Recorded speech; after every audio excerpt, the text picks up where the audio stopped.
Nos es muy grato darle la bienvenida a la doctora Gloria Polo, de la hermana República de Colombia, dado el compromiso que tiene ella con nuestro Señor, está aquí acompañándonos para compartir con nosotros su maravilloso testimonio. Con ustedes, la señora Gloria Polo.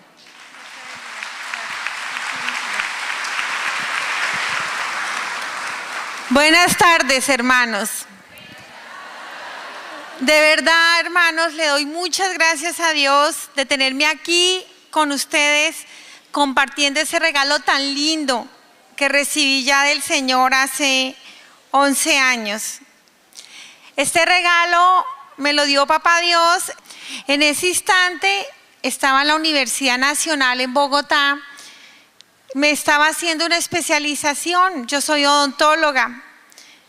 Llegamos a las 4:30 viernes a la universidad junto con un sobrino mío, odontólogo, que también estaba estudiando igual que yo. Justo mi esposo nos acompañaba y empezó a llover muchísimo, pero con mucha fuerza. De camino a la Facultad de Odontología había un caminito de árboles. Cuando íbamos saltando para evitar mojarnos los pies porque estaba todo empantanado, lleno de charcos, nos cayó un rayo. El rayo nos dejó sin vida a mi sobrino y a mí, y a mi esposo lo dejó inconsciente. El rayo a mi sobrino le entró en el corazón, le dejó marcado aquí en el corazón la imagen del niño Jesús. Tenía una cadena con la imagen del niño Jesús en su corazón y un huequito en el pie donde salió el rayo. Sin embargo, él quedó enterito, no se quemó nada más. Por dentro fueron sus quemaduras. 23 añitos tenía. Cuando los médicos hicieron la resucitación, él no volvió. Está en las mejores manos, en las manos de Papá Dios. Yo, hermanos, me quemé espantosamente. Ustedes no se imaginan, el rayo entró en el brazo, carbonizó el brazo, explotó las uñas. Era muy vanidosa, siempre andaba con joyas, y los anillos de diamante son excelentes conductores eléctricos. Eso dijeron la fiscalía, que esos anillos de diamante habían atraído el rayo sobre nosotros junto con la cadena de mi sobrino. Yo siempre decía que una mujer tenía que mostrar lo que mejor tenía, y yo siempre consideraba que lo que mejor tenía eran mis senos. Siempre andaba con unos escotes mostrando los senos. Hacía pesas, 3 y 4 horas de aeróbico diarios. Aguanté hambre toda mi vida para estar flaca. Me lo llevaba entre anorexias y bulimias y dietas para adelgazar. Bueno, toda esa cantidad de esclavitudes. Y andaba con este escote. Llovió, entró el agua por el escote. Tenía un brasier que tenía una varilla metálica. La varilla no dejó correr el agua cuando llovía y quedó el agua posada debajo de mis senos. Ahora súmenle metal, agua y la descarga eléctrica. ¿Saben qué pasó con los senos de los cuales me enorgullecía? Se quemaron todos, se les cayó la carne, se carbonizó la carne. Lo único que se salvaron de los senos fueron los pezones. De resto, todo por debajo y por encima se comió la carne.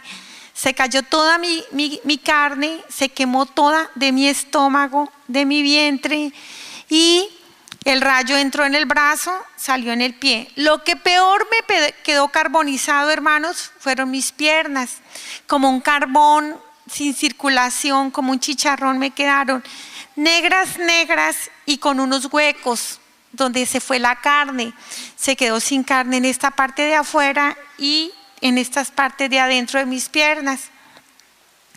En el interior, el rayo quemó mi hígado, lo necrosó casi todo, quemó mis pulmones, mis riñones. Tenía el famoso dispositivo intrauterino llamado té de cobre. ¿Saben qué hizo la té de cobre en mis ovarios, en mis trompas?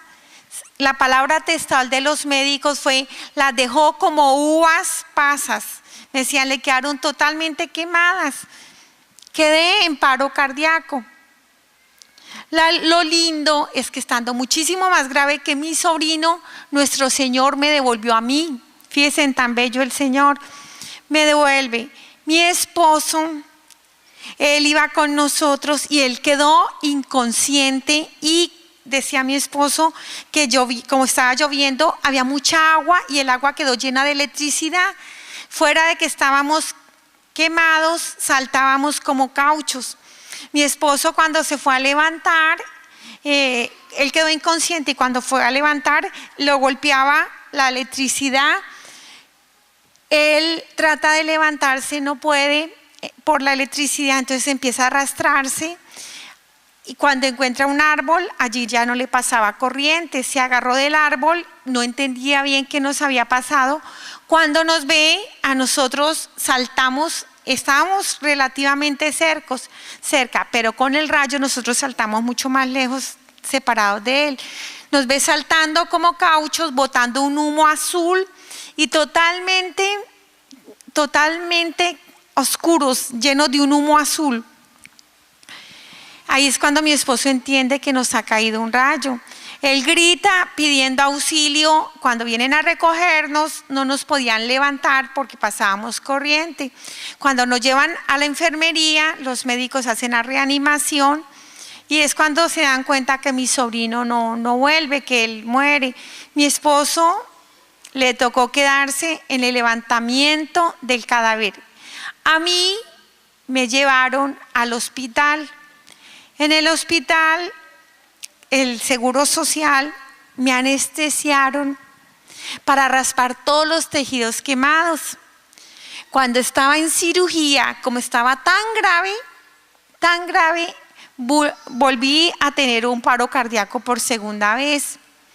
Cuando tengo este paro cardíaco, salen y le dicen a mi familia: miren, hemos luchado por ella muchísimo, pero está tan quemado que ni nosotros sabemos cuántas cosas más tiene quemada ella. Por eso nosotros le aconsejamos que la dejen morir tranquila porque ella no tiene ninguna opción de vida. Mi esposo llorando dice: ¿ustedes cómo van a decirme que mi esposa se va a morir? Entonces le dice el médico: mire, es como el que le echa agua caliente a una mata, de ahí no va a salir ella.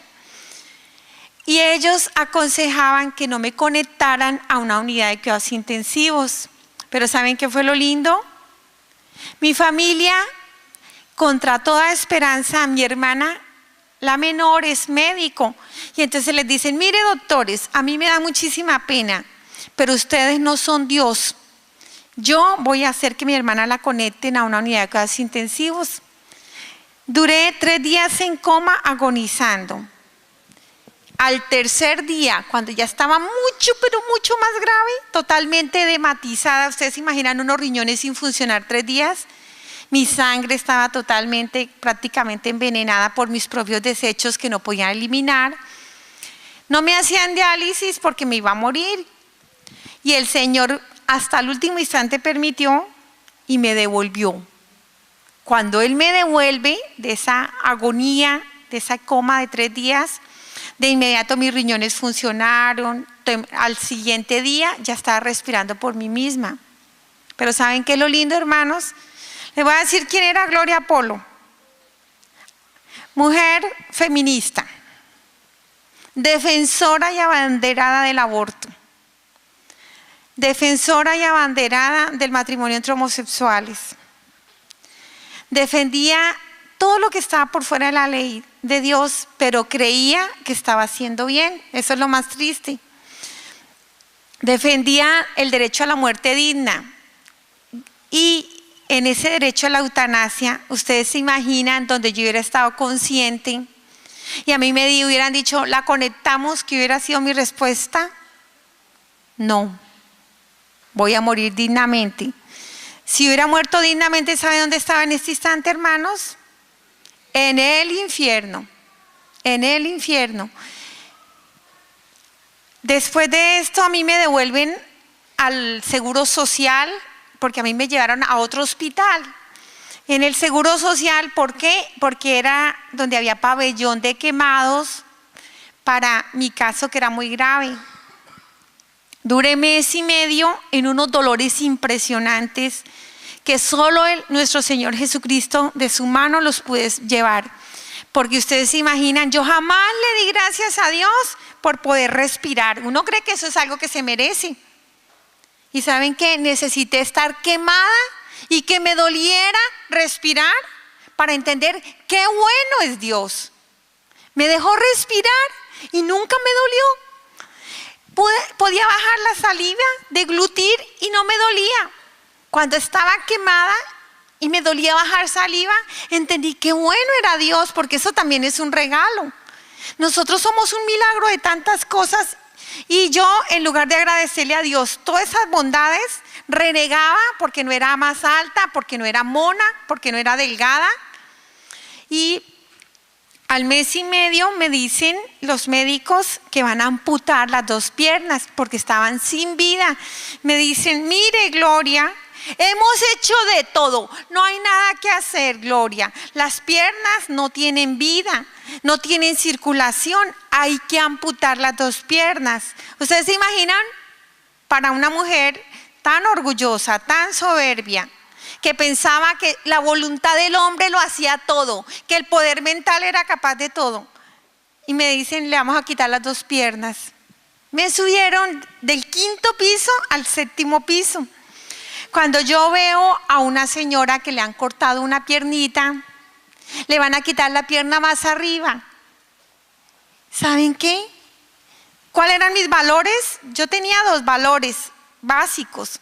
Yo pensaba que la felicidad del hombre la hacía el dinero y el estudio. ¿Por qué el dinero? Porque el dinero era capaz de comprar todo, de tener el poder en las manos. Y a mí me deleitaba el poder.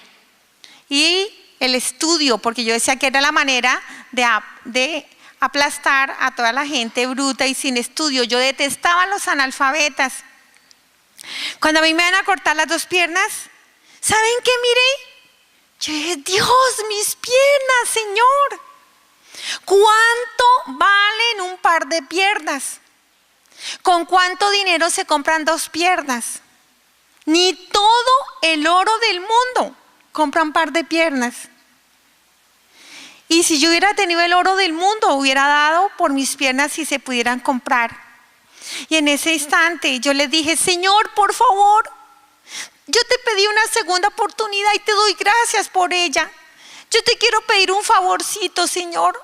No me cortes mis piernitas, Señor.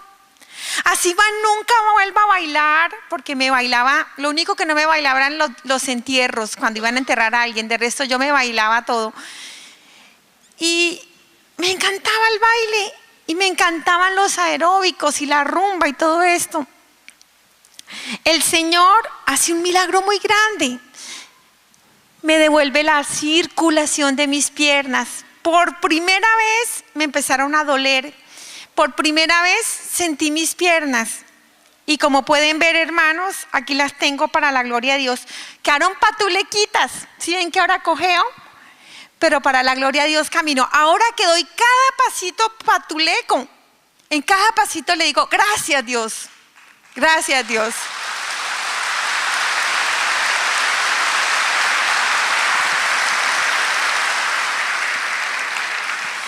Estoy haciendo un pequeño preámbulo de lo físico porque ahorita voy a entrar en lo más hermoso. Termino con otro milagro, de tantos, porque todo en mí fue un gran milagro, todo en mí fue un milagro. En mi país han hecho muchas investigaciones, han invitado a los médicos. Ellos han dado en la prensa, en la radio, en la tele, algunas entrevistas, ya al punto de que ya no quieren saber de Gloria Polo porque cada rato una entrevista, ay, ya no más es la del rayo, sí, ya no más, ya hemos dado muchas. Sí, pero ¿saben qué, hermanos? Cuando yo salí del hospital, pues salí cojita, no me podía caminar al principio. Y tengo que usar zapato de caucho para que no me dé correntazo. Siempre tengo que andar con botica de zapato tenis. Por eso, hermanos, si ustedes algún día me ven llegar a una reunión de vestido de largo, de gala y tenis, no se sorprendan. Ustedes ya saben por qué es. Porque no puedo sino usar estos zapatos.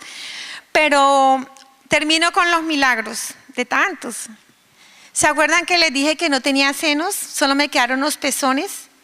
Unos huecos acá, en esta parte donde me sangraba mucho el costado. Esta partecita de acá duró 1 año y medio en que me sangraba demasiado. Duré 1 año y medio en que me ardía y no me dejaba de doler. Al 1 año y medio yo entro a bañarme y me doy cuenta que no tengo el hueco donde estaba la cicatriz salió y que el seno así providencialmente se llenó. Tenía los senos sin mano médica, porque el otro obviamente los médicos pusieron la parte que Dios les dio. Y esta parte de acá ya no me dolía ni me sangraban. ¿Saben por qué? A mí me dijeron con mis ovarios, usted nunca más vuelve a tener hijos. Le quedaron como uvas pasas. No tenía periodo porque no había posibilidad, porque tenía mis ovarios quemados. Estaba embarazada. Tuve una hijita, tiene 9 años, se llama María José. Fue tan grande el milagro, hermanos, que la bebé creció normal en mi vientre. Le di seno a mi hijita, le di seno. Por primera vez me sentí la alegría de darle seno a un hijito y la ternura de Dios dándole seno a una hijita, a mi chiquita. Ese es el papá de todos los milagros, mi hija. Gloria a Dios, gloria a Dios, gloria a ti, Señor. Te amo, Jesús, te amo, Jesús. Gracias. Pero ¿saben qué, hermanos? ¿Saben qué es lo más lindo de todo, lo más hermoso? Miren, yo me las daba de inteligente y me avergüenzo. Y desde ya les pido excusas antes de empezar, hermanos. Todo lo que yo digo no es nada, porque las palabras no son capaces de abarcar esa maravilla. Uno dice y no está diciendo nada. El Señor, en su infinita misericordia, me veló, me borró toda la experiencia. No me dejó sino este poquito, lo que podía resistir mi mente. Y de este poquito no soy capaz de dar el testimonio como es, porque es demasiado grande para mi limitado conocimiento, mi limitada palabra. Cuando yo voy saltando y me cae el rayo, en ese instante yo pensaba que si uno se moría se acababa todo. Yo pensaba, era atea. Pasé de católica a dietética. En mi vida todo fue light, todo fue dietético. Y entre esos, lamentablemente, mi catolicismo. Un catolicismo light. ¿Ustedes saben cuál es el católico light? El que escasamente va el domingo a misa y eso sí va. Ese era yo. Iba los domingos a misa, pero me buscaba las eucaristías más corticas. Me caminaba 1 hora de tráfico pesado, de trancón que le llaman en mi país, para encontrar una misa de 20 minutos. Cogía 1 hora y media de trancón para 20 minutos de misa. Y me gustaba así rotativa, paraban y terminaban y seguían y seguían. Entonces yo entraba como cuando entra uno a la mitad de la película, de ahí para allá empata y después cogía con la otra y listo. Pero saliendo de la Eucaristía, ¿saben dónde caía? Hice un posgrado con el diablo. ¿Saben cuál posgrado? A los 13 años me estaban leyendo cartas. A los 14 más o menos era esclava de los horóscopos, de las energías, del poder mental, de la meditación trascendental, en el yoga, como si fuera una pila eléctrica. Me levantaba a las 3 de la mañana y es que a recoger las energías astrales. Y una cantidad de cosas. Y ustedes vieran lo terrible que es, hermanos, para la vida espiritual, estar jugando con el diablo. Mi mamá me decía, mi hija, no juegue con candela, que el que juega con candela se quema. Nunca, pero nunca, nunca se le acerque a nadie que lea las cartas. Nunca vaya a ir allá. Allá fui. ¿Por qué? Porque mis amigas iban. Como un burrito detrás de los otros, allá iba a parar. Y cuando uno se llena de tantas cosas, nunca me leí un evangelio, hermanos. Jamás me leí la palabra de Dios. Además, una feminista odia la palabra de Dios. Yo decía, esa iglesia es machista, esa palabra de Dios es machista. Y yo odiaba a Pablo cuando Pablo decía, mujeres, someteos a vuestros maridos. Y yo decía, uy, ¿Les parece poquito tantos siglos la pobre mujer sufriendo y siguen dizque? Pero era mi manera de hablar. Uno dice que sometido a un desgraciado de estos. ¿Sí? Y saben que, hermanos, cuando uno se llena de tanta mugre, el diablo toma el cerebro. Yo tuve una época en que creía en reencarnación también y pensaba que uno se moría y vivía otra vida y que el karma y todas esas cosas. Cuando yo andaba con ese cuento, con esas cosas, era vegetariana, yo no comía carne. ¿Saben por qué? Porque se supone que una persona cuando muere le miran la vida y lo mandan a pagar su karma. Y puede llegar en un chivo, en una vaca, en un ternero, todas esas cosas. Y ¿saben qué? Yo era vegetariana porque me daba pánico irme a comer un tío frito o una abuela asada o en bistec. Y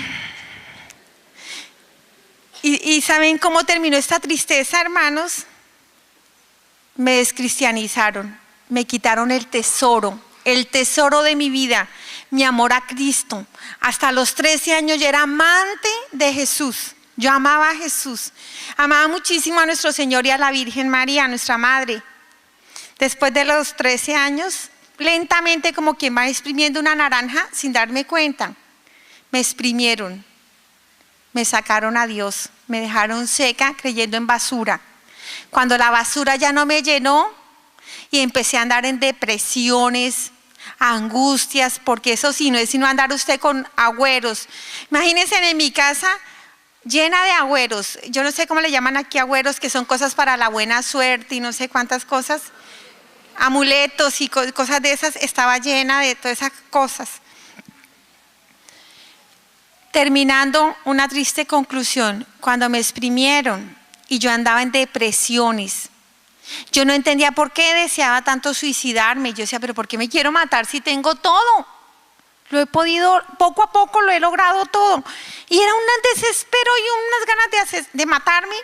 Y yo entraba en unas crisis terribles, pero en unas oscuridades espantosas. Y un día desesperada en una de esas crisis, me voy donde un sacerdote y le digo, ¿sabe qué, padre? Ayúdeme. Yo no me iba a confesar, ¿saben por qué?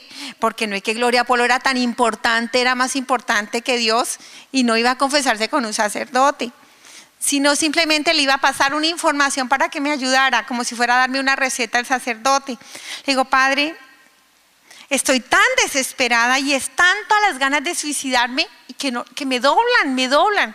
Creo que un día no voy a poder luchar con esto. ¿Saben por qué? Por estar andando en toda esa basura. Yo le decía al padre, padre, si yo en este instante me muriera, me voy para el infierno, padre. Y el sacerdote se queda mirándome y suelta la risa y me dice, usted tan grande, creyendo en el infierno. Y entonces yo me quedé mirando, ¿cómo así, padre? Entonces me dijo, no, niña, si el infierno no existe, el diablo tampoco. Y entonces cuando él me dice que el diablo no existe, ¿saben qué sentí, hermanos?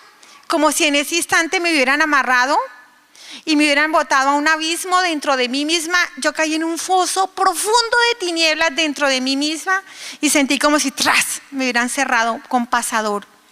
Entré en la peor crisis de mi vida que haya podido vivir, fue esa. Y entonces dije, ¿cómo así? Después me fui para la casa en una confusión. Dije, ¿cómo así? ¿Cómo así? Muestra a ver. A mí toda la vida me han hablado de Cristo y que es mi Salvador. Y si no existe el diablo, ¿de qué nos vino a salvar Cristo? Y empecé a decir, pero en la palabra de Dios, Cristo habla del diablo.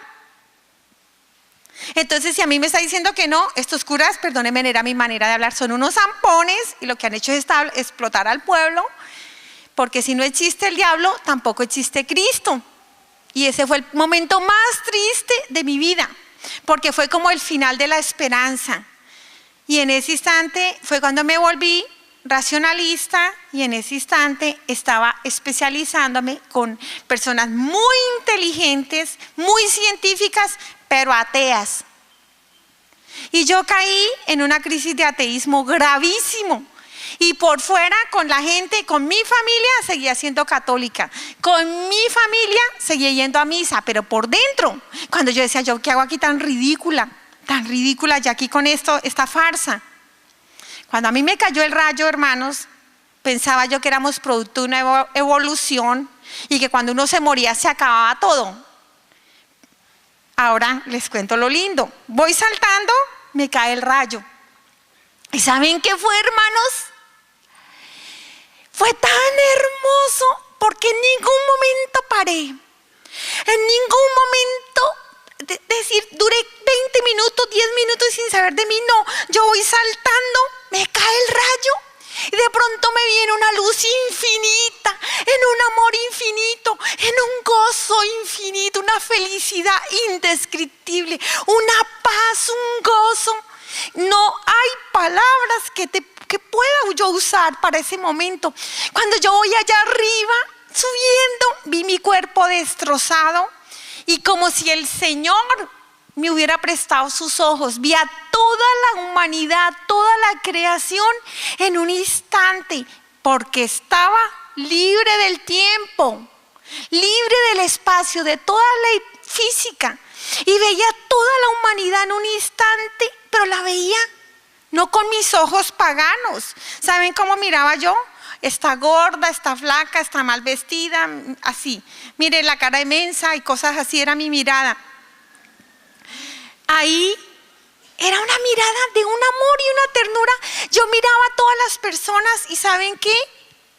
En esa mirada preciosa trascendía la carne porque veía el interior de todas y cada una de las personas. Podía ver todos y cada uno de los pensamientos de todas las personas. Podía verle a todas las personas por dentro los pecados que le habitaban. Porque ¿saben qué, hermanos? Algo que me impresiona muchísimo. El pecado es vivo.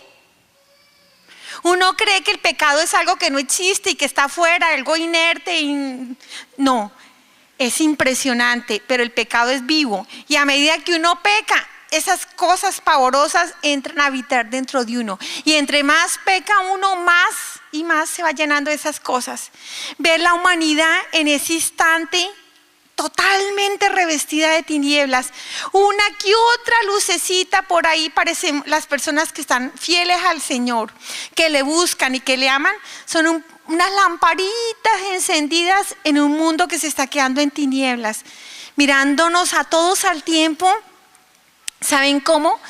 Si yo cuando peco me voy llenando de todas esas cosas, me vuelvo como un pantanal horrible, inmundo, un lodazal de inmundicia. Me estoy volviendo como una habitación del demonio. Y el demonio va llenándolo a uno de muchos y muchos pecados y uno se va volviendo monstruosamente perverso y horrible. Y si yo soy así, y usted también, y todos así, ¿saben qué? Estamos cogiendo la creación, la humanidad. Estamos cogiendo la imagen y semejanza de la bestia que nos habita y está llevando a la humanidad a ser bestias depravadas, asesinas de sus propios hijos. El aborto, hermanos, ha logrado bestializar a la humanidad en una velocidad así impresionante. Yo ahora sí, a todas las personas me daba tanta compasión, tanta. Yo los abrazaba. Yo quería que la gente sintiera el amor que a mí me inundaba, pero nadie me sintió. ¿Saben quién fue la única que sintió cuando yo le abracé? Mi hijita. La que ahorita entró al convento hace como 3 años, la mayorcita, 9 añitos tenía cuando yo la abracé. Se asustó, no sintió mi abrazo. Cuando yo la abracé y sin embargo era tanto el gozo que a mí me inundaba, que yo empecé a subir y subir. Cuando voy subiendo en esa hermosura, me encontré con todos mis parientes que estaban en la presencia de Dios, mis padres, mis abuelos, mis bisabuelos. Cuando vi a mi bisabuela, ¿saben qué pensé? Uy, me tumbaron. ¿Saben por qué? Gasté muchísimo dinero buscando a mi bisabuela porque se suponía que estaba reencarnada.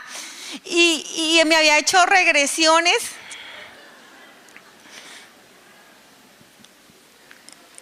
Me había hecho unas regresiones. A propósito, hermanos, no sean bobitos, no se dejen poner las manos. Solo los sacerdotes son los que de verdad te ponen la mano y tú no estás en problemas. Tú no sabes quién te está poniendo la mano y en qué condiciones. Si te mandan a poner la mano en blanco, que es que pon la mente en blanco. Cuando me iban a hacer las regresiones, me ponía la mano el médico, el señor ponga la mente en blanco. Ahora no sé qué, ahora sí sé más.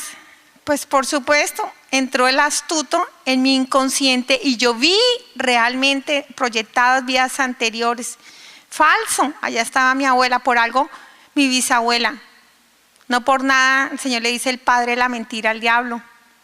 Cuando yo iba arriba, cuando yo iba mucho más arriba, me estoy acercando a esa luz infinita, esa luz viva, esa luz, amor, ese amor.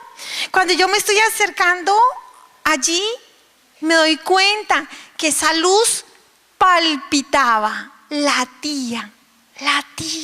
Y cuando me estoy acercando a esa luz que late, me doy cuenta que es el corazón de Jesús. Ese momento, hermanos, es de una ternura infinita. Cuando yo me estoy acercando a ese corazón maravilloso, veo que hay una entrada. Y me doy cuenta que esa entrada es una herida que tiene ese corazón. Y en esa entrada veo dos árboles hermosísimos, vivos, indescriptibles. Y en el fondo de esa entrada veo un lago de agua viva, un lago de agua viva, de un amor vivo. Es que es difícil describirlo. En ese gozo infinito, cuando yo quiero entrar, es cuando oigo la voz de mi esposo. ¿Y saben qué, hermanos? ¿Qué entendí? Que no hay otra puerta para entrar a ese jardín, sino es a través del corazón de Cristo. ¿Y saben qué es lindo? ¿Saben qué es ese corazón abierto de Cristo? La Eucaristía. ¿Qué belleza, hermanos? Ver de esa luz, de ese corazón que late, palpita, lleno de amor, y de esa herida sale como un fuego, como un mar de agua, como no sé qué describir, y así sale, y todo el mundo, todo el universo se mueve, existe y vive en ese fuego de amor del corazón de Jesús. Todos nos movemos allí en el amor, todos vivimos en el amor de Dios, en el amor que sale de su corazón. Cuando yo estoy allí, oigo la voz de mi esposo. Mi esposo grita y me dice: Gloria, por favor, no sea cobarde. Gloria, los niños, Gloria. En ese instante se detiene mi ascenso, lo veo sangrando, lo veo llorando, y a mí me devolvieron, hermanos. ¡Qué dolor! Yo no me quería venir, no tenía voluntad, toda la vida trabajando en la voluntad de hierro. De nada me servía, me devolvieron. Pero ¿saben qué? Cuando yo vi a mi esposo llorando y gritando, me quedé mirándolo. ¿Saben qué entendí? Qué grande es el sacramento del matrimonio. Trasciende, hermanos, trasciende. Porque yo disfrutando la felicidad y oigo a mi esposo llorando y me atrae. ¿Y saben qué les digo vergonzosamente, hermanos? No porque lo amara, porque en ese instante hicimos un matrimonio tan pavoroso, vergonzosamente lo digo. Nuestro Señor lo restauró después de mi accidente, pero antes cometimos un error muy grande como pareja. Nos empezamos a faltar al respeto. Y hay algo buenísimo para matar un matrimonio, y son las palabras ofensivas, los insultos, ridiculizarse. Y siempre que nos encontrábamos, ya salíamos uno a la defensa y el otro al ataque, o los dos al ataque, para ver quién atacaba primero. Lamentablemente, ese fue el matrimonio que hicimos. Él tomaba muchísimo, era un alcohólico, porque después del accidente el Señor empezó una restauración lenta, pero muy bella en los dos. Una restauración, porque solo Dios puede hacer eso. Restaurar un amor muerto, un amor desbaratado de una pareja que termina odiándose. Yo llegué a odiar a mi esposo, lo digo vergonzosamente, llegué a odiarlo. Él también decía, yo, ¿saben qué llegué a decir, hermanos? Es el colmo, Colombia tan peligroso. En este Bogotá todos los días matan a alguien y a un borracho desgraciado de estos nunca le pasa nada. Y él también decía lo mismo, decía, qué bueno sería que cada día hubiera una cantaletosa menos en el mundo. Este mundo sería mejor. Pues a quién se lo estaba diciendo, pues a mí, por la cantaleta, por estar peleando. Por eso cuando él me llama y yo me quedé mirando, le dije, no que me odiaba tanto, pues que nos odiábamos tanto y llorando. Mi esposo decía, porque ustedes saben que el sábado él falleció. Mi esposo decía que la gente le veía todas las virtudes a los demás cuando tenía la pijama de madera, o sea, cuando ya está muerto. La pijama de madera, cuando alguien está muriendo eternamente, es cuando uno lamentablemente le reconoce todas las virtudes a las personas.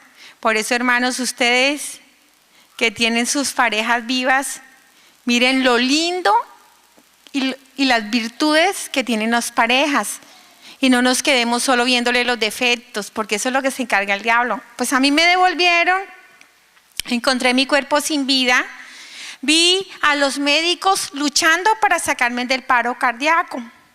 Yo llegué y puse los pies aquí, en esta parte de mi cabeza. Cuando puse aquí los pies sentí como si una chupa me jalara con violencia, mi cuerpo convulsionó, fue pero muy doloroso entrar.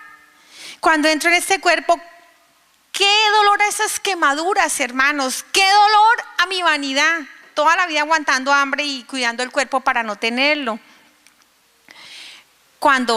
¿Qué pasa ahí? Entendí algo bello. Nuestro Señor, a todas las personas, cuando morimos, Él que nos ama tanto, tanto, a todos nos abraza y nos pone aquí, en su corazón. Es un momento maravilloso. Pero ¿saben qué es lo más lindo del amor de Dios? Lo más lindo del amor de Dios es que nos ama tanto, pero tanto, tanto, que respeta nuestra libertad. Y si yo aquí en la tierra he vivido sin Dios, en la eternidad, después de ese abrazo, nuestro Señor nos entrega al papá que hemos escogido. ¿Qué significa? Hermanos, significa muy sencillo. O tú estás con Dios o estás con el diablo. En la mitad no hay nada. Si Dios es amor y tú odias, si Dios es perdón y tú te vengas, eres vengativo, si Dios es la verdad y tú eres un mentiroso, si Él es la vida y tú defiendes el aborto, practicas el aborto. ¿Saben qué pasa con los que practican el aborto o defienden el aborto? La Iglesia Católica, hermanos, es el corazón del cuerpo de Cristo que le da vida a este mundo. Cuando uno recibe a nuestro Señor en la comunión, cuando comulga, nosotros entramos al corazón de Jesús en su periferia, aquí, habitamos en el corazón. Cuando morimos eternamente, estamos ya dentro de Él. Sí hemos vivido conforme a la voluntad de Dios. Pero cuando uno aborta, hermanos, de inmediato hay una excomunión. Pero no es Dios el que lo está uno votando así. Es uno mismo que se suicida el alma saltando del corazón de Jesús, fuera de la iglesia, fuera del corazón de Cristo. ¿Saben qué significa excomunión? Que no van a ser salvos, de nación. Lo lindo de esto, hermanos, es que a pesar de que uno haya abortado, si hay un profundo arrepentimiento, nuestro Señor le permite volver a entrar al corazón de Él, porque el peor de todos los pecados que está volviendo a la humanidad bestias es el aborto. Una mamá matando a su propio hijo. Cuando uno está fuera, está excomulgado, fuera, así la iglesia nunca lo pronuncie literalmente, uno mismo es el que se ha saltado del corazón de Jesús. Si uno se arrepiente a través de la confesión, nuestro Señor lo vuelve a recibir, y la reparación, y a defender la vida, y vuelve a entrar al corazón de Jesús. De resto es condenación. Es muy triste, hermanos. Es muy triste ver cómo el enemigo juega con nosotros y nos pone en casos todos bonitos o todos dramáticos para que nos vayamos para el infierno. El simple hecho que uno defienda el aborto así no lo cometa, ya ha abortado. Ya ha abortado. Cuando uno aconseja a alguien, ya ha abortado. Bendito Dios que ustedes en el país, ustedes no son un país maldito. Cuiden su país porque quedan muy poquitos países con luz. Ustedes vieran Europa. Europa es un mundo de tinieblas así pavorosas donde habita el mal. ¿Por qué? Porque defienden, tienen en sus leyes el aborto. Y un país que tiene en sus leyes el aborto es un país maldito. Y en mi país, les cuento, hermanos, antes de tomar el curso del testimonio, ayúdenme a orar, porque mi país está anestesiado. ¿Sabe a qué es la bestia? Anestesia al pueblo. Y les ponen lo lindo del aborto, porque es una niña que pobrecita la violó su papá o la violó el que sea. Y a matar, y a matar. En mi país, a pesar de que todo el pueblo se movió, hubieron manifestaciones y todo, 5 pobres personas que decidieron entregar el alma al diablo en la Corte Constitucional, por encima de eso no hay nada más, llegaron y pusieron en las leyes de Colombia el aborto. Pero ¿saben qué es lo triste, hermanos? No lo quisieron 5. ¿Saben qué es lo triste? Lo que están haciendo el resto de millones de colombianos. Estamos roncando viendo televisión. Eso es lo triste, hermanos. ¿Y saben qué? Ahorita que les cuente del testimonio, hermanos, la indiferencia lo hace uno cómplice de la maldad. En mi país empezaron 2 niñas. Esas criaturas, venga les digo, para que ustedes que todavía tienen luz en su país, que habita todavía el Señor aquí, y para que no caigan en las garras del diablo que está muy astuto manejando países y sometiendo a los pueblos que todavía tienen luz. Yo les digo, en mi país, cuando se mueran, ustedes se van a acordar de mí porque ustedes van a estar en el juicio de todos nosotros. Todos nos vamos a ver en el día del juicio. Van a ver a cada colombiano y ningún colombiano puede decir que no ha abortado. Ninguno. Porque la sangre derramada de estas criaturas por cuenta de la ley ensucia a todos, a todos. Los únicos que están libres de la maldición en mi país son las personas que se han movido a protestar, que se han movido en obediencia a la madre. ¿Cuál madre? La iglesia. Y la iglesia acoge en su corazón a los que realmente están luchando y a todos, obviamente, pero es que la iglesia no puede obligar a los que no quieren estar dentro del corazón de Cristo.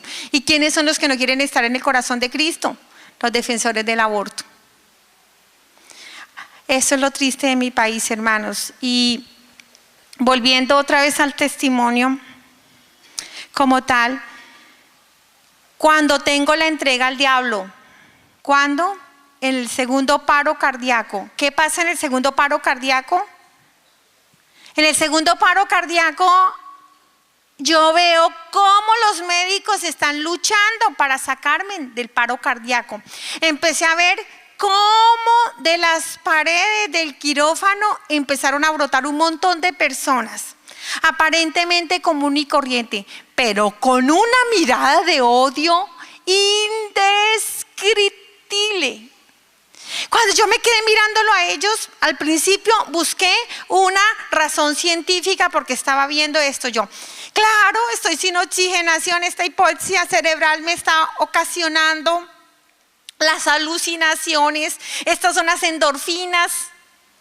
Pero en ese instante soy tomada por una sabiduría y un conocimiento y un entendimiento por encima de todo entendimiento, de manera que mi pobre proceso neural y mental no era nada. Qué pobre es el conocimiento de todos los hombres del mundo, no es nada todo el conocimiento de los hombres.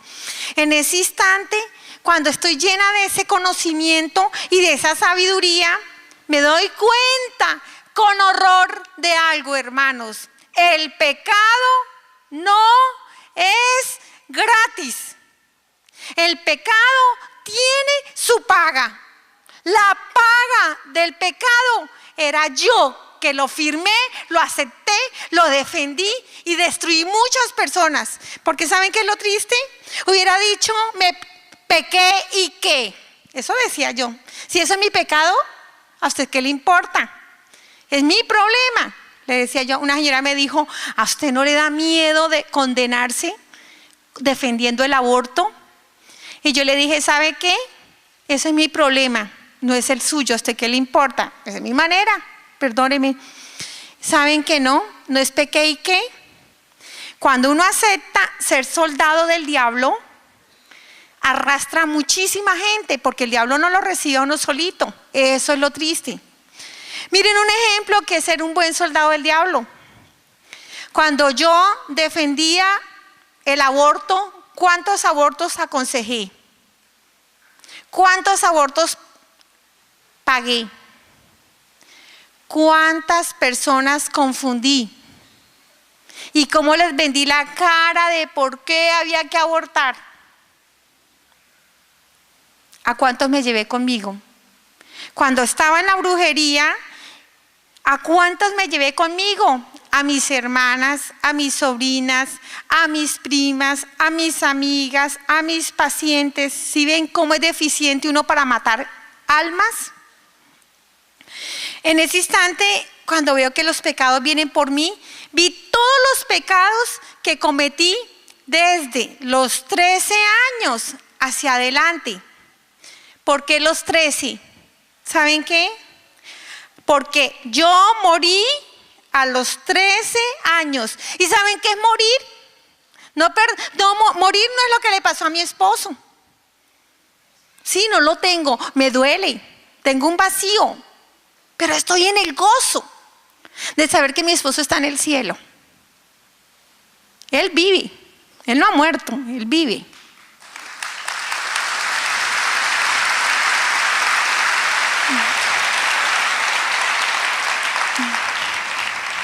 ¿Saben qué es morir? Morir es caer uno en el pecado mortal, hermanos. Morir es aceptar estar fuera de la ley, del amor de Dios. Yo a los 13 años me morí. ¿Por qué me morí a los 13 años? Simplemente muy rapidito les cuento, hermanos. ¿Quién era Gloria antes de los 13 años? Una niña de una provincia, un pueblo muy lejos de la capital, con una familia muy pobre y muy humilde. Cuando yo llegué a la capital, yo no sabía que era pobre, porque mi mamá nos había enseñado a mirar a los pobres más pobres que nosotros. Mi familia era muy pobre y sin embargo nunca faltó un plato de sopa para alguien que llegara a mi casa. Mi familia era pobre, pero si alguien necesitaba una panela, azúcar, aceite, lo que mi mamá tuviera, allá se le daba. Una solidaridad y una comunión de bienes en la pobreza en que vivíamos con todas las personas que yo vivía en ese pueblo. ¿Saben por qué? Porque en ese pueblo habitaba Dios. Cuando a mí me trajeron a Bogotá, fue un mundo distintísimo. Por primera vez conocí ¿Qué hacen los ricos con los pobres? Porque mis padres me pusieron en un colegio de ricas y yo era muy pobre. Jamás había conocido la humillación de alguien. Llego con unas trenzas aquí grandísimas y 2 moñas a ese colegio. Mis padres, con un infinito esfuerzo, me metieron en un colegio de ricas. ¿Saben qué fue lo primero que recibí ese colegio de ricas? 2 chicles en mis trenzas, y mi mamá el mismo día, del primer día que llegué de estudiar, le tocó cortarme mis trenzas, que estaban untadas de chicles. Cada niña me fue poniendo chicles en las trenzas. Ese fue el recibimiento. Conocí el odio de una humanidad que no conocía yo antes. ¿Por qué? Por ser pobre. ¿Qué aprendí? Tristemente a ser vengativa, rencorosa, y ya era una asesina. A los 13 años yo decía, uy, esas chinas desgraciadas, ¿porque no les pasará un tren por encima y las aplastará? Ya, sí, y miren cómo el diablo cogió un alma bonita, una niña que le gustaba ir a visitar enfermos. Mi mamá iba a barrer la parroquia, tenía 7 hijos, no tenía lavadora, lavaba pañales, atendía a mi papá, y sin embargo le quedaba tiempo de ir a ayudar a los enfermos, de visitar a los necesitados y de irle a barrer al sacerdote de la iglesia y a dejarse la trapeada. Esa era mi mamá, y yo era igual a ella hasta que empecé a envenenarme. Pero ¿saben qué me favoreció en esa época? Que yo me confesaba, y los domingos yo me iba llorando y le contaba al Señor todo lo que me hacían las niñas, y el Señor sanaba mi corazón, hasta que al punto aprendí a vivir 3 meses en un colegio donde nadie me saludaba, donde nadie me determinaba por ser pobre. Pero cuando el diablo se da cuenta que no me pudo destruir con el odio, me usó una estrategia muy grande. Envió una niña nueva, y las niñas no se metían con las nuevas tampoco, pero esa niña tenía todo el dinero del mundo, era muy rica. ¿De quién se hizo amiga?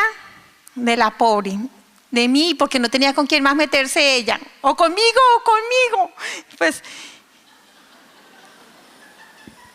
¿y saben qué fue lo lindo? ¿Qué fue lo lindo de esta niña? Era muy buena, tenía mucho dinero, me gastaba, me llevaba a las 11, me subía en su carro. Bueno, yo la quería muchísimo, muy buena. Pero cuando uno no tiene a Dios, hasta lo bueno lo usa el demonio para arrastrar almas. ¿De dónde venía mi amiga? De un hogar destruido. ¿Quién dice que el adulterio no mata? Si el papá de mi amiga se fue con una muchachita, ¿qué pasó con la esposa? Una mujer linda, preciosa. Yo nunca había visto una mujer tan hermosa hasta que conocí la mamá de mi amiga Estela. Preciosa, pero amargada. Su esposo la había dejado. Era una prostituta, porque las mujeres podemos ponerle el nombre que quieran, pero cuando nosotros entregamos nuestro cuerpo para ser un simple instrumento de placer, pues somos unas prostitutas. Pues ella era así. Tenía muchos hombres para sentirse hermosa, para sentirse halagada, y ese fue el lugar donde se levantó mi amiga. Y a la mamá le enseñó a mi amiga, tan pronto ella tuvo su primer periodo, la llevó al ginecólogo, la enseñó a planificar, y le decía: mi hijita, no sea boba, los hombres son una porquería, no valen la pena, son unos perros. Ellos, hay que desquitarse, usted tiene que gozarse de los hombres, pero nunca se enamore. Pues esa fue la amiga, muy buena, pero venía de un hogar descompuesto y era ya una niña prostituta. Cuando ella me empieza a contar sus experiencias sexuales, que se ha acostado con su amigo, con su primo, cuando tiene toda una cantidad de cosas, pobrecita, pues yo era toda aterrada y emocionada, porque eso todo era nuevo para mí. Me empezaron a vender el pecado, lo malo como bueno. Esa es una estrategia. Por eso ahorita, antes lo hacían en individual, ahora se hace colectivo. A uno le venden el aborto como bueno, le venden la eutanasia como bueno. Y ese es masivamente como cae uno, masivamente. Así lentamente se empezaron a desplomar mis valores, lentamente, a los 13 años. Y empecé a ver lo malo bueno. Empecé a copiarme en el colegio, porque mi amiga decía que el dinero servía para comprar el hambre de la gente. Y ella con el dinero le compró a la aseadora compró a la aseadora y la aseadora de mi colegio le sacaba los puntos de los exámenes. Ya no teníamos que estudiar y mire, lo triste, un pecado trae otro pecado trae otro y cuando menos se da cuenta está hecho un esclavo.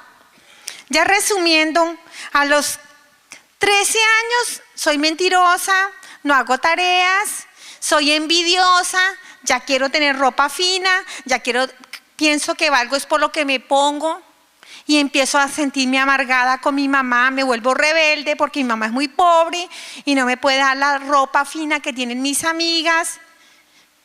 Y lo más triste, mis amigas empiezan encima mío.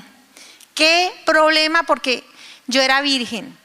Se formó un grupo de amigas, miren qué lamentable. En un momentico entró mi amiga y en el curso era un colegio de monjitas, nadie tomaba, nadie fumaba. Sí, lo único malo que tenía el colegio era que no le gustaban los pobres. Y la única pobre era yo, de manera que no había sino un problema. De resto no había problemas. En un momentico fumábamos todas. En un momentico nos volvimos unidas, pero para el mal. Tomábamos, éramos solidarias para copiarnos en el colegio.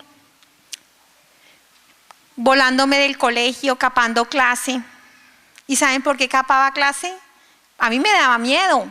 Y me decían, ¿qué? ¿Se acobardó? No, pues es que usted es una gallina, usted no es capaz. Y yo para mostrarle que no era una gallina. Entonces yo hacía lo mismo de ellas. A los 13 años ellas me empiezan a llevar a ver películas de cine rojo porque yo era la oveja negra del grupo. ¿Y saben por qué yo era la oveja negra del grupo? Porque era la única virgen. Me hacían sentir como si fuera lo peor. Y yo ya ahí empecé a ver abortos en ese grupo. Y empecé, lo más triste, cuando uno se empieza a dañar, hermanos, a descomponer, todo se viene encima. Ella nos llevó, mi amiga Estela, a la brujería. Ella siempre me gastaba. Yo decía, yo no tengo dinero. Y ella me decía, fresca que yo le gasto. Pero ¿saben qué? De todo ese paquete de pecados, cuando yo morí, ¿saben qué fue lo más triste? Lo más astuto que hizo el diablo a los 13 años, me sacó de la confesión sacramental. Eso sí que es astucia. Eso sí que es astucia. ¿Saben qué decía yo a los 13 años? Yo no me confieso con un hombre más malo que yo. Háganme el favor. Yo decía, yo irme a confesar con un homosexual, un ladrón, un ampón, ¿eran mis palabras? No. Eran las palabras de mi amiga. ¿A quién se las oí? A mi amiga Estela. ¿Eran las palabras de la amiga de ella? No. ¿De quién eran las palabras? De Satanás, del diablo. Y uno como un bobito anda repitiendo y haciendo lo que le pone uno a decir. Por eso los pecados salieron a recogerme desde mi última confesión sacramental hacia adelante. Hacia atrás no había nada, nada. Cuando yo veo que vienen por mí, ustedes no se imaginan el horror que yo sentí. Yo salí corriendo aterrorizada. Yo quería huir. No sé en qué instante atravesé la pared del quirófano. Cuando yo atravesé la pared del quirófano fue así, ¡chas!, un salto al vacío. Entré como en unas celdas, laberintos, cárceles. Es muy difícil ponerle una imagen a esto porque es vivo. En esas celdas había muchísima gente, muchísima gente. Al principio había mucha, pero mucha luz. Las personas que estaban arriba estaban hermosísimas, hermosísimas. Sus vestiduras como un sol, blancas, blancas, hermosas. ¿Saben qué me di cuenta, hermanos? Esas vestiduras de esas personas son las personas, las almas eucarísticas, adoradoras del Santísimo Sacramento del altar. Son las almas más hermosas que ustedes puedan imaginar. Un alma adoradora del Santísimo es la bendición más grande que usted pueda imaginarse. El alma, uno, como si fuera unos huequitos, como si uno tuviera huequitos. Y cada vez que recibe uno a nuestro Señor, su cuerpo y su sangre entra dentro de nosotros. Y empezamos sobre nuestra miseria. Empieza a circular la sangre de Jesús. Y si usted comulga, usted también está circulando la sangre de Jesús. Y nos une el Espíritu Santo. Y desde ahí, esa unidad de todos los católicos, fluye el amor y el deseo de estos católicos, deseando que la humanidad se salve, que todos nos convirtamos, y un amor muy grande para trabajar por el reino. Estaban allí esas personas eucarísticas, bellísimas. Estaban vestidas del Cordero de Dios. Cuando yo vi a mi mamá ahí, me dio una alegría. Mi mamá ya había fallecido. Me di cuenta que ella estaba allí porque fue una mujer eucarística, adoradora del Santísimo. Y me di cuenta de algo lindo, hermanos. Mi mamá no era una loca. Yo pensaba que mi mamá era una loca. Yo, ¿saben qué decía? Uy, sí soy de malas. Tengo una vieja pasada de moda. Todo es pecado.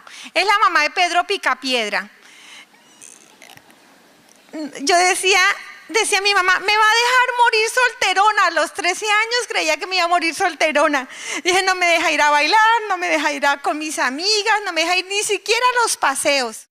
Y yo decía, tan de malas. Además, como mis valores era el dinero y mi mamá era bien pobre y con cuarto de primaria, yo le decía a mi mamá, mamá, si yo hubiera tenido su vida, me hubiera pegado un tiro. Ni tiene dinero, ni tiene estudio. Para rematear, tiene un marido borracho que le ha puesto los cachos por todos lados, porque mi papá era muy mujeriego. Tenía muchas mujeres. Y yo le decía a mamá, y usted se pone a mirar a usted, ¿quién la quiere? Nadie, todo el mundo se aprovecha de usted, pero a usted nadie la quiere, mamá. Todo el mundo es, mamá, páseme, mamá, deme, pero ¿quién dice, mamá, cómo amaneció? De manera que yo veo a la vida suya y de verdad que usted no vino a nada. Mi mamá, cuando sí, no hablaba mucho, ¿saben? Solo decía así. Cuando ella ponía el dedo acá, yo odiaba que pusiera el dedo acá, en la boca. ¿Sabe qué significaba? Cállese, mija, no deje que el diablo hable en su boca. Ay, y cada rato me hacía así, que me callara. Y me dice, mamá, ¿sabe qué, mija? Yo vine a la vida a ser feliz y soy muy, pero muy feliz. Porque la felicidad no la hace el dinero, mija, ni el estudio. Hay que estudiar, pero el estudio no le va a dar la felicidad. Y mucho menos, decimos, pobrecitas las personas que creen que el esposo o la esposa los va a hacer felices. Porque ningún ser humano tiene la capacidad de dar la felicidad. Mamá decía, la felicidad la da el apasionarse, enamorarse locamente, perdidamente de Jesús. Decía mamá, yo estoy locamente enamorada de Jesús. Dice mamá, gracias a Dios y al sufrimiento que tuve con mi esposo, con sus borracheras y con que era mujeriego, yo doblé rodilla debajo del Santísimo Sacramento del altar. Y gracias a eso yo, avergonzada, digo, le cuento, mi hija, yo me fui para que me convirtiera mi marido, pero ahí me enamoré de Jesús. Decía mi mamá, y él viene y me arrebata y me lleva entre sus brazos y yo siento un gozo infinito y mi corazón, un fuego de amor y me crece y yo siento que mi alma crece y crece y crece de amor y yo amo y amo y amo y amo cada día más. Yo decía, ¿está loca? Está loca, mi mamá es una loca, ¿cómo que es que le va a tener un fuego aquí, que el alma le está creciendo y todas esas cosas? Para mí mi mamá era una loca. Ahí me di cuenta que no era ninguna loca. Estaba llena del amor de Dios. Se volvió un vasito y el Señor fue llenándola y llenándola de más y más amor. Por eso ella derramaba amor. La paz que se sentía uno al pie de mi mamá, el amor y la ternura que ella daba. Y no era capaz de hacerle daño a nadie, a pesar de que a ella le hacían mucho daño.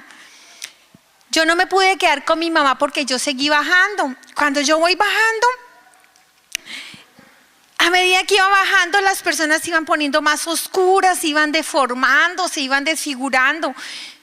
Pobrecita las personas que hablan de los demás.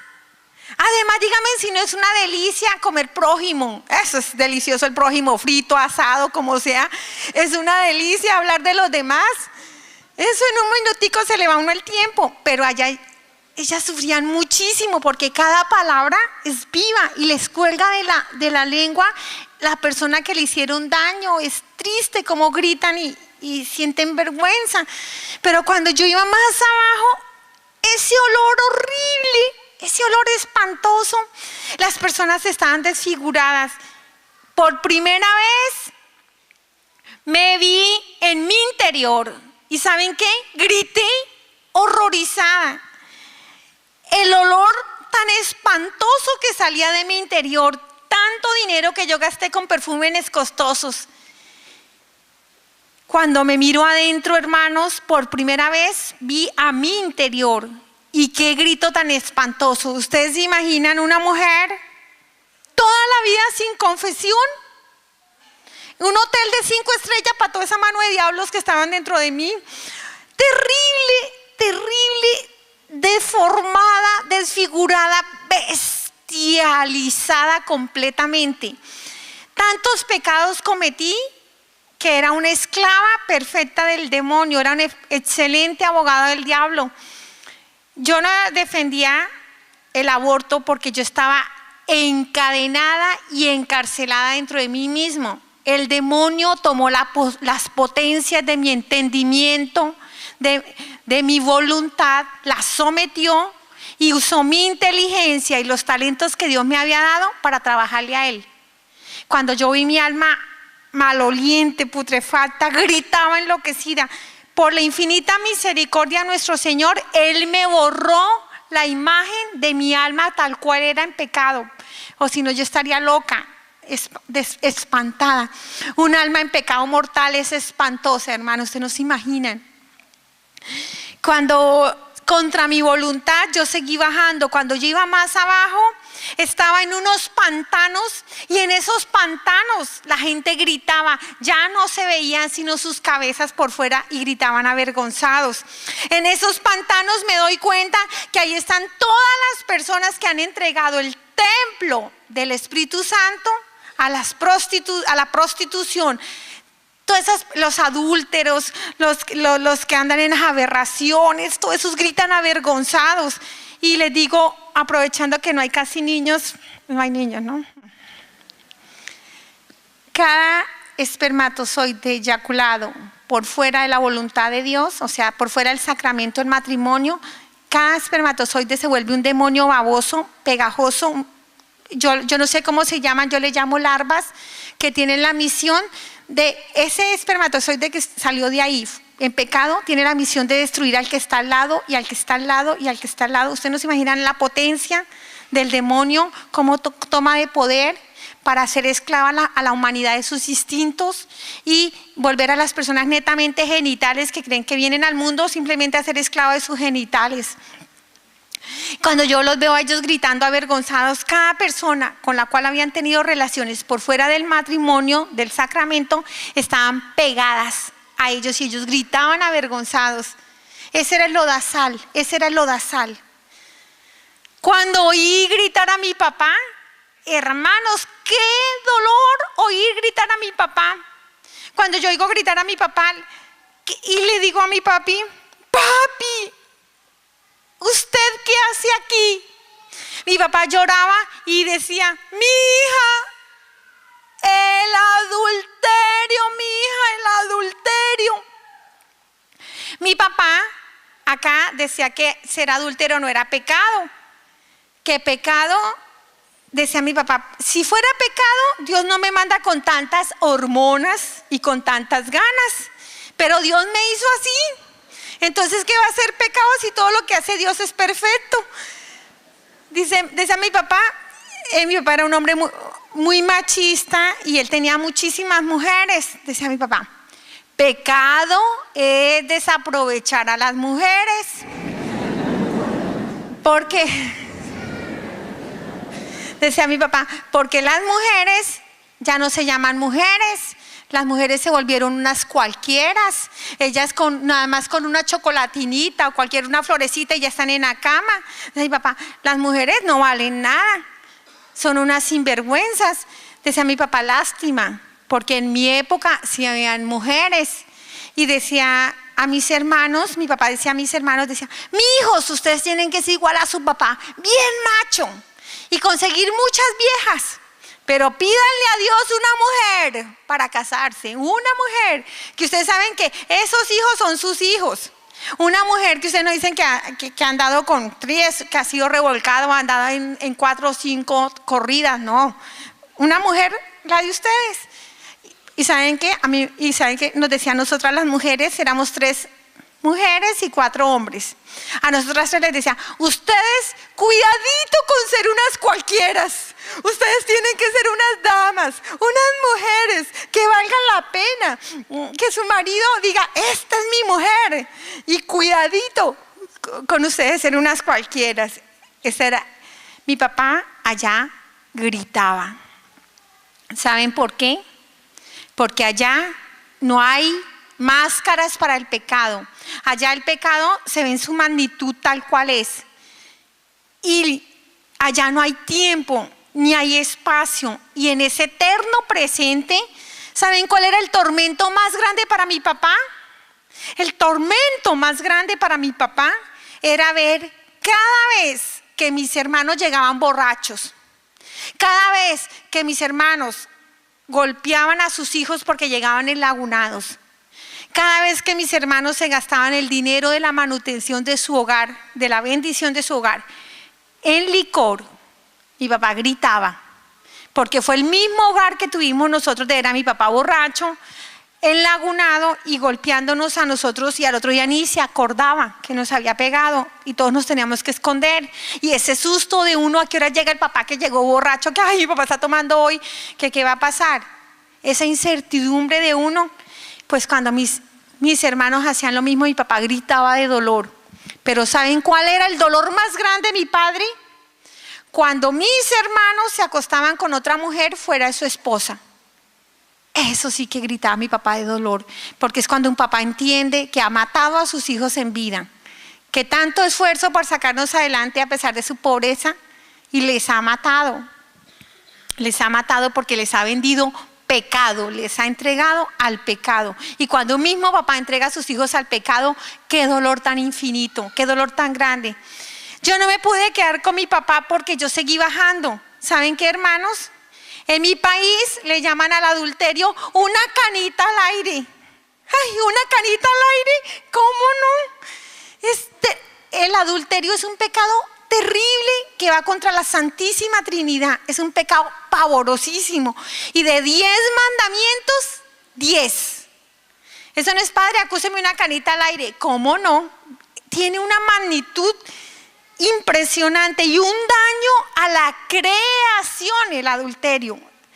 Cuando yo me iba bajando, porque no me pude quedar con mi papá, ¿saben qué decía mi papá? Gracias, Señor, gracias. Gracias a esos 38 años de oración de esa santa mujer que tú me diste por esposa. Gracias a esos 38 años, yo me he salvado. Mi mamá oró por mi papá 38 años. ¿Ustedes sí creen en orar 38 años? Yo decía, no, imposible. Mi mamá, cuando yo le decía, mamá, no sea mensa, consígase otro, no se deje. Mire, mamá, usted no le caben más cachos por mensa. Mire, si usted, con una que le haga a mi papá se ajuicia. Y mi mamá siempre me hacía callar, la verdad.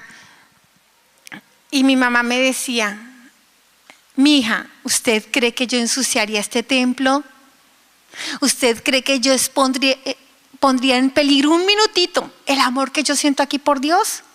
Ni con una mirada soy capaz de levantarle a otro hombre, no por miedo, sino porque amo tanto a Dios que no quiero ofenderlo. Y yo soy feliz, mija. Soy feliz y confío en Dios. Soy feliz porque aquí tengo la felicidad, Dios. Y yo confío en Dios y yo soy cariñosa porque yo detestaba que mi mamá fuera tan cariñosa con mi papá. Llegaba mi papá, mi hijita, las chancletas, un caldito, un tintico, un cafecito. Yo decía, uy, no, que yo decía a mi mamá, lo peor, no tiene dignidad. Y decía, mamá, es que yo estoy llorando, porque si usted me dice que yo me separe, si yo me separo, ¿quién va a orar para que mi marido se salve? ¿Cómo puede decir uno que disfruta el amor de Dios si uno no quiere que los demás disfruten del amor de Dios? ¿Cómo voy a ser feliz sabiendo que su papá está habitando en el infierno? Mi mamá se arrodillaba en cruz delante del Santísimo y podía durar horas enteras así, quedaba anestesiada, así, con los brazos extendidos. Y decía, ya se la fumó verde mi mamá, ya se la fumó verde, porque quedaba anestesiada. Y mamá decía que el Señor la arrebataba. Y ella me decía que la primera vez que el Señor la arrebató, le mostró que mi papá estaba viviendo en vida en el infierno. Y que los demonios lo tenían encadenado y que mi papá no tenía libertad. Y por eso mi pobre padre venía en esa esclavitud.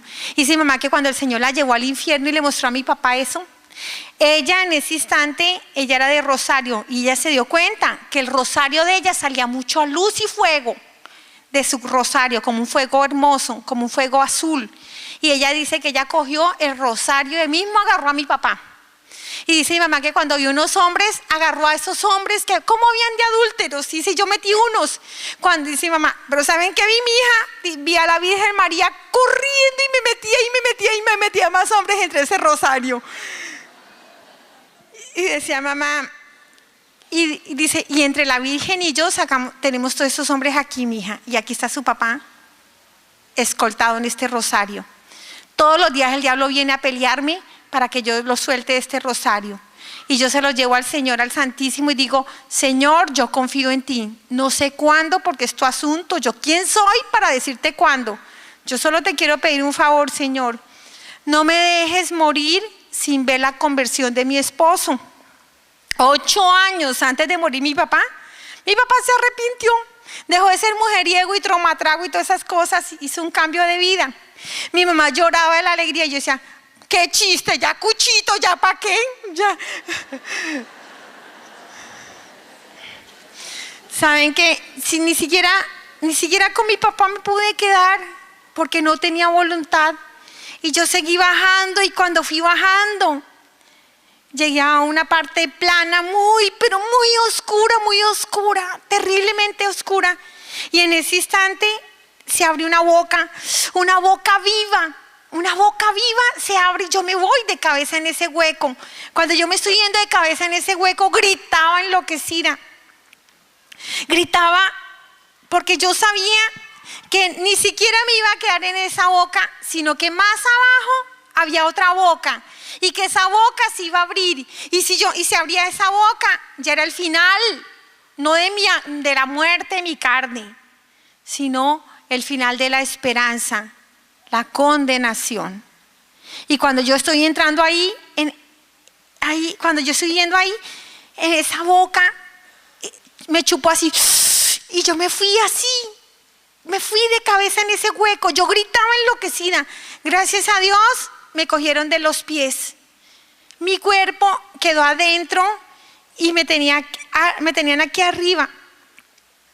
De inmediato se saltaron sobre mí un montón de sanguijuelas como si fueran larvas, se pegaban sobre mí y gritaba yo enloquecida. Me quemaban, no había candela, hermanos, no había candela, pero el odio vivo quema. El odio vivo es impresionante. Esas criaturas eran un odio vivo, unas tinieblas vivas. Cuando yo estoy ahí, por primera vez me empezaron a quemar los pecados que habitaban dentro de mí, y yo me quemaba por dentro con los pecados que tenía, y me quemaba con las cosas que tenía encima. En ese momento de horror, ¿saben qué? Lo espantoso no eran esas criaturas. Lo más espantoso era no sentir ni un poquito el amor de Dios. Eso era lo espantoso. Esa añoranza que le queda a uno del amor de Dios y no sentirlo. Entonces yo empecé a gritar allá, desesperada, almas del purgatorio, no tenía idea ni el nombre, sáquenme de aquí. Cuando yo le grito a las almas del purgatorio, empecé a oír cómo rechinaban los dientes, cómo lloraban, cómo gemían, millares y millares de personas que salían de ese pantano. Cuando yo los veo ahí, gritando, me di cuenta con mucho dolor que ahí estaban todas las personas que se habían suicidado y estaban esperando el tiempo que dejaron de vivir para pasar por lo que yo iba a pasar allí. Cuando yo las veo a ellas, empecé a gritar. Primero empecé a defender mis derechos. Por favor, sáquenme de aquí. Yo iba derechito para el cielo. Es el colmo que yo esté por aquí. Y después empiezo a gritar.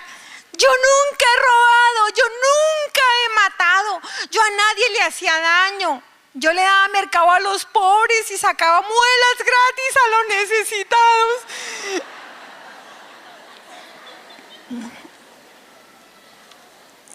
Y en ese instante nadie me contestaba y entonces grito, es que soy católica, por favor, sáquenme de aquí. Cuando grito que soy católica, vi unas escaleritas y una luz encima del hueco. Yo estaba así y encima del hueco unas escaleritas encima con luz. Cuando yo veo una luz en las tinieblas vivas, me dio una alegría, era esperanza. Y yo volteo a mirar y vi a ras del hueco a mi papá. 4 escalones más arriba vi a mi mamá con muchísima luz, con muchísima luz. Cuando los vi me dio tanta alegría, pensé que venían a sacarme. Y yo empecé a gritarle, papito, mamita, por favor, sáquenme de aquí. Cuando yo le grito a ellos que me saquen de ahí, ellos bajan la vista y si hubieran visto el dolor tan grande de los ojos de mis padres. Mi papá pone sus manos aquí, aprieta y dice, no, Señor, mi hijita no, Señor. Mi mamá no lloraba, nada le quitaba la paz de su rostro, pero ella me miraba con dolor en sus ojos, era donde lo único dolor que se le viera en sus ojos.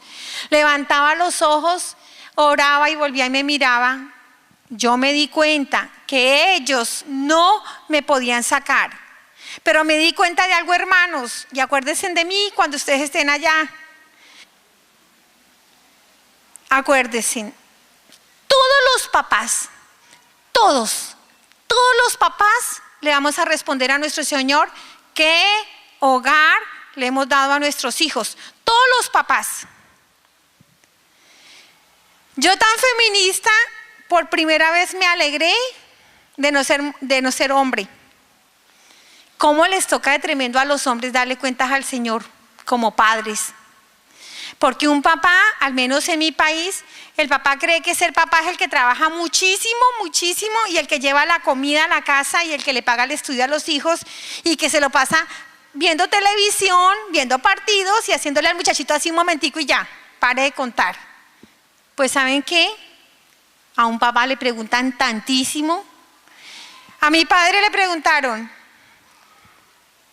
¿por qué yo no amaba a Dios? ¿Por qué no me enseñó a orar? ¿Por qué no me bendijo? ¿Por qué no me acompañó en mi vida, en mis experiencias del día por día, direccionando día a día las experiencias? ¿Por qué no había ganado mi confianza y en el ratito de la noche, cuando ya teníamos tiempo, cuando le decían, ¿por qué no te arrodillaste en el lecho de tu hija?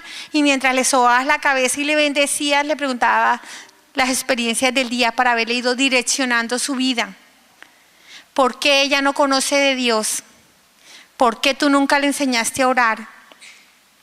¿Por qué tú no viviste los mandamientos? Pero ¿saben qué es lo lindo? Lo más lindo que le puede dar un papá a su hijo, lo más lindo, ¿saben qué es?